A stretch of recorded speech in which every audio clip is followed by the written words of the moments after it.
ባለፉት 7 ዓመታት 1.7 ቢሊዮን ችግኞችን በመትከል በብዙ ተጠቃሚ ከሆኑ አካባቢዎች አንዱ የሲዳማ ክልል ነው። በክልሉ በርካታ የተራቆቱ አካባቢዎችን መልሶ በማልማትና በመንከባከብ ህብረተሰቡ ኢኮኖሚያዊ ተጠቃሚ እንዲሆንም ጭምር እየተደረገ ይገኛል። የ2018 የአረንጓዴ አሻራ ማስጀመሪያ መርሃ ግብር በተካሄደበት ወቅትም የሲዳማ ክልል ርዕሰ መስተዳድር አቶ ደስታ ሌዳሞ የዘንድሮ መርሃ ግብር ነጋችንን ብሩህ የማድረግ ተስፋን የሰነቀ ሀገር ማቅናት ውጥን በብዙ የተጀመረበት በመሆኑ በልዩ ትኩረት ሊሰራ እንደሚገባም ጠቁመዋል። የአረንጓዴ አሻራውን የማኖሩ ስራ በሲዳማ ክልል ዛሬ በይፋ ተጀምረዋል።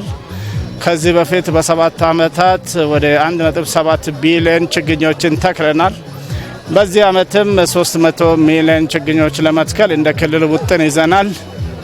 ይህንን እቅድ ለማሳካት ዛሬ በይፋ ጀምረናል።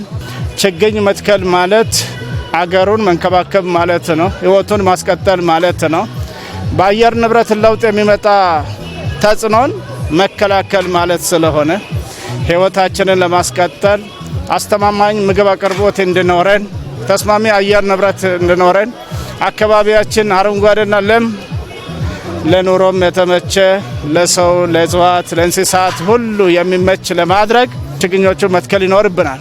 የአረንጓዴ አሻራ ስራ በሀገር ብልጽግና ትልቁ ድርሻ የሚኖረው ሲሆን በልማት ስራዎች ሁሉ ተፈጥሮን የመንከባከብ ባህልን በማዳበር የተጀመሩ ውጥኖችን ከግብ ለማድረስ ከመቼውም ጊዜ በላይ ሊተኮር ይገባል ያሉት የሐዋሳ ከተማ ከንቲባ አቶ ጥራቱ በየነ በሐዋሳ ከተማ 30 ሄክታር መሬት በአረንጓዴ ልማት የመሸፈን ስራ መሰራቱን አመላክተዋል። እንደ ከተማችን ሐዋሳም ባለፉት የልማት ስራዎቻችን የአረንጓዴ ቦታዎችን የማስፋት ስራ በስፋት ተሰርቷል። በኮሪደር ልማት ብቻ የተሰሩ ቦታዎችን ብንመለከት ቀላል የማይባል የአረንጓዴ ቦታዎችን መፍጠር ተችሏል። ከተሞቻችንም የአረንጓዴ ቦታዎች፣ ዛፎች፣ ሳሮች፣ የተለያዩ እጽዋትን በመትከል ለነዋሪዎች የተመቹ ማድረግ ያስፈልጋል። በዚህ መሰረት በዚህ ዓመት ብቻ ወደ 30 ሄክታር የሚሸፍን የአረንጓዴ ልማት በከተማ ውስጥ በተለያየ ቦታ የኮሪደር ልማቶችን ጨምሮ አሁን የጀመርነውን የሀይቅ ልማትን አካባቢም ጭምር በማስፋት ሰፊ የአረንጓዴ ልማት እንደ ከተማ እየተሰራ ነው ያለው። በክልሉ የአረንጓዴ አሻራ መርሃ ግብር ከተጀመረበት ጊዜ አንስቶ ከ78000 ሄክታር በላይ መሬት በችግኝ መሸፈን መቻሉንና በርካታ ሀገር በቀልና ለምግብነት የሚውሉ ችግኞችን በመትከል በክልሉ ሀብት ማመንጨት መቻሉን የገለጹት የሲዳማ ክልል ግብርና ቢሮ ኃላፊ አቶ መምህሩ ሙኬ ናቸው። የአገር በቀል ችግኞች ላይ፣ ፍራፍሬዎች ላይ ትኩረት አድርገን ነው ስንተክል የነበረው። ከዚህ አንጻር በአማካይ በአመት ከ32 ሚሊዮን ችግኝ በላይ ቡና ይተከላል። የአቮካዶ የማሳ ሽፋን ከ5000 ሄክታር ወደ 21000 ሄክታር የፍራፍሬ እድገት አሳይቷል። እሱ ብቻም ሳይሆን በ2010 20% የነበረ የደን ሽፋናችን 27.5% ደርሷል። የተለያዩ ከጥቅም ውጪ የወጡ መሬቶች ማገገም ጀምረዋል። ብቻም ሳይሆን ምርት የማይሰጡ አካባቢዎች የተለያየ የአፈርና ውሃ ጥበቃ ስራ በመስራት በመከለል እንዲሁም ደግሞ የተለያዩ ችግኞችን በመትከል የምርታማን እንዲሆኑ የማድረግ ስራ ነው የተሰራው።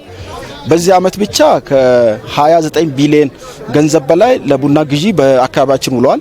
ስለዚህ ቡናን በምናለማበት ጊዜና ቡናን በምንተክልበት ጊዜ አጠቃላይ ከኢኮኖሚ ጠቀሜታው አንጻር ሲታይ በጣም ከፍተኛ ነው ብሎ መውሰድ ይቻላል። በሌላ በኩል ፍራፍሬ ላይ ትኩረት አድርገን ሰርተናል። በክልላችን የይርጋለም የተቀናጀ ግብርና ኢንዱስትሪ ፓርክ እንዳለ ሁሉም የሚያውቀው ነው።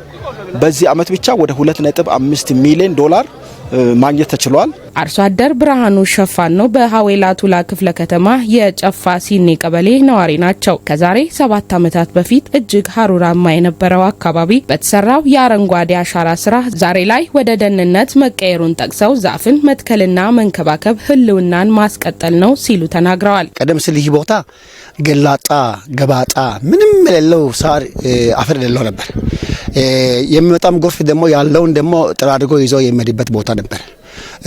ካለው ከባለሙያዎች ከግብርና ጋር በመተባበር ባጠኑት ጥናት መሰረት ይሄ ቦታ ተመርጦ እንዲታጠርና ችግኝ እንዲተከል ተወሰነ። ከዛ በኋላ አርሶ አደሩ መጥቶ አነጋግሩ። አርሶ አደሩም ደግሞ አመራሩን ይዞ ጉድጓድ ተቆፍረ ተተከለ። የተተከለው ደግሞ የጸደቀ ሳር የሚበቅልበት ሆኗል። ለግጦሽ ደግሞ የሚሆን ለሲዳማ ባህል ጎጆ ቤቶች ደግሞ የሚከደልበት የሳር ክዳን የሚጠቅምና ይሄ አጠቃላይ የሚታዩት የተተከለ ነው። ይሄ ግራሩ ወይራው ምኑ ልዩ ልዩ ስም ያላቸው ደግሞ ዛፎች ችግኞች የተተከሉ ናቸው። በመርሃ ግብሩም ከፍተኛ የመንግስት የስራ ኃላፊዎችን ጨምሮ የተለያዩ የህብረተሰብ ክፍሎችና የሀገር ሽማግሌዎች ተገኝተዋል።